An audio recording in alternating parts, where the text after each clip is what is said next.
That was the butcher, and that was a toy shop, Mrs. McGrath's toy shop, and that's the pub.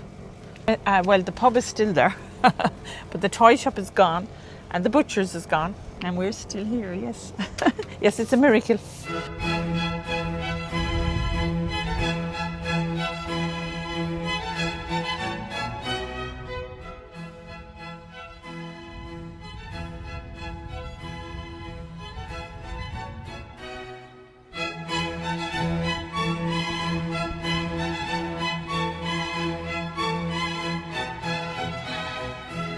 We are a very, very small family-run bakery with 4 generations.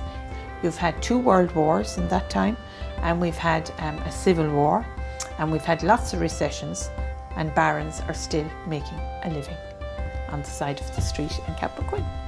I'm going to ask Joe, my husband, to come and switch on the Scotch brick oven here, which you see.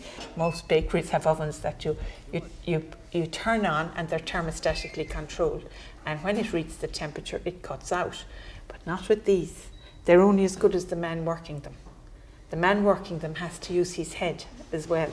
So he can't come in and just turn on the oven and forget all about it. He has to listen to it. He talks to the oven, and the oven talks to him. And we used to do it?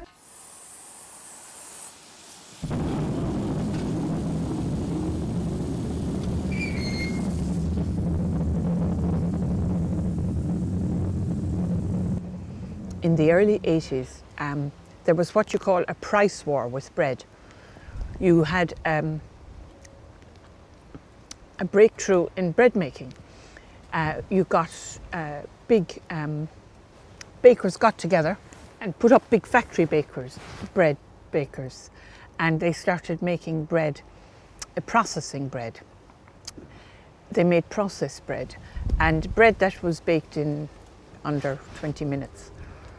And they, as a result of that, they used bread as an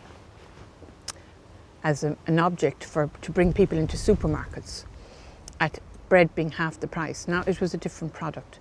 And back in the early 80s, people weren't able to differentiate between good bread and real bread and processed bread.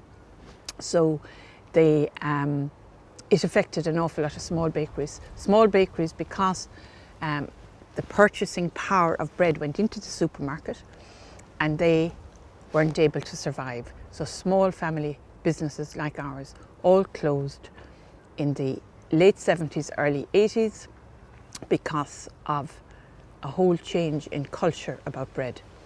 And it was brought on by people who were into making money as opposed to making bread. Whereas I come from a tradition of people who were making quality bread to nourish people.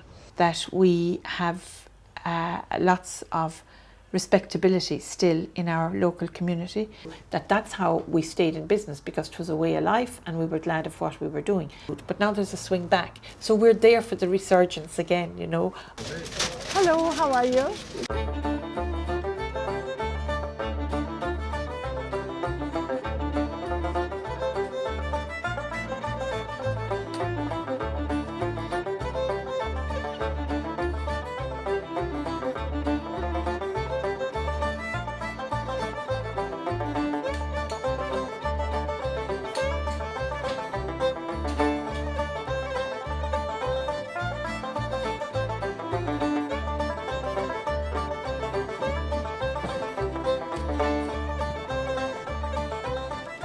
I think they know that it's good bread, that they get quality for what they want. I love bread. Good bread is really lovely. Good bread is good for you.